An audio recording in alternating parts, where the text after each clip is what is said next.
কথা কম বলি, আয়োজন আড়ম্বর কম করি, যদি কিছু করতে পারি করার চেষ্টা করি জনগণের জন্য, দেশের জন্য, মানুষের জন্য।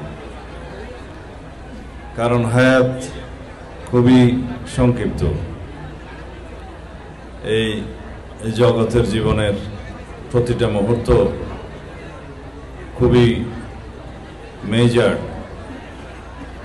প্রতিনিয়ত অতীত হয়ে যাচ্ছে। আরবিতে বর্তমান বলে যে কি যেন, এটা প্রেজেন্ট টেন্স নাই, আছে ফিউচার টেন্স এবং পাস্ট টেন্স। যেটা হয়ে গেল পাস্ট টেন্স, আর যেটা প্রতি মুহূর্তে পাস হয়ে যাচ্ছে সেটার কোনো বর্তমান কাল নাই, সেটা ভবিষ্যৎ। যারা আরবি শিক্ষিত তারা জান মাদি মোদারে এইভাবে বলা। তো সেই জন্য মনে করতে হবে যাহা আজকে ভবিষ্যৎ তাহাই বর্তমান। বর্তমান প্রতি মুহূর্তে পাস হয়ে যাচ্ছে।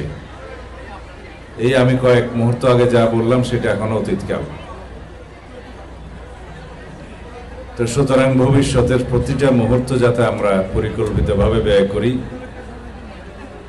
তাহলেই হবে আমার সকল শিক্ষার্থীর উদ্দেশ্যে আমার নসিহত।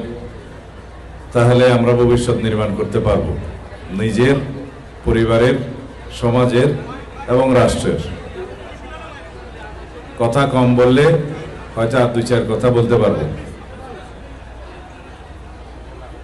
আমরা এমন ভবিষ্যৎ পরিকল্পনা করি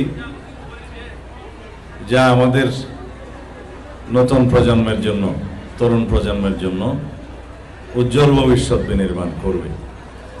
আমরা এমন পরিকল্পনা করি যাতে আমরা সুপরিকল্পিতভাবে এই দেশটাকে সমৃদ্ধির দিকে এগিয়ে নিয়ে যেতে পারি।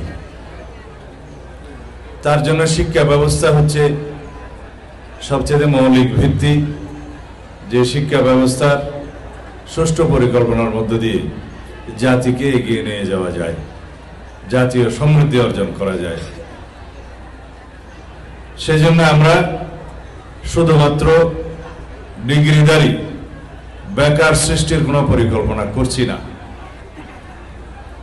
বর্তমান সরকারের শিক্ষা পরিকল্পনা আমরা ঘোষণা করেছি, 31 দফার ভিত্তিতে ঘোষণা করেছি, এবং আমরা সামনে যে পরিকল্পনা করব তার যে কর্মসূচি সেটা আমরা জাতির সামনে উন্মুক্ত করেছি নির্বাচনের আগে এবং এখনো।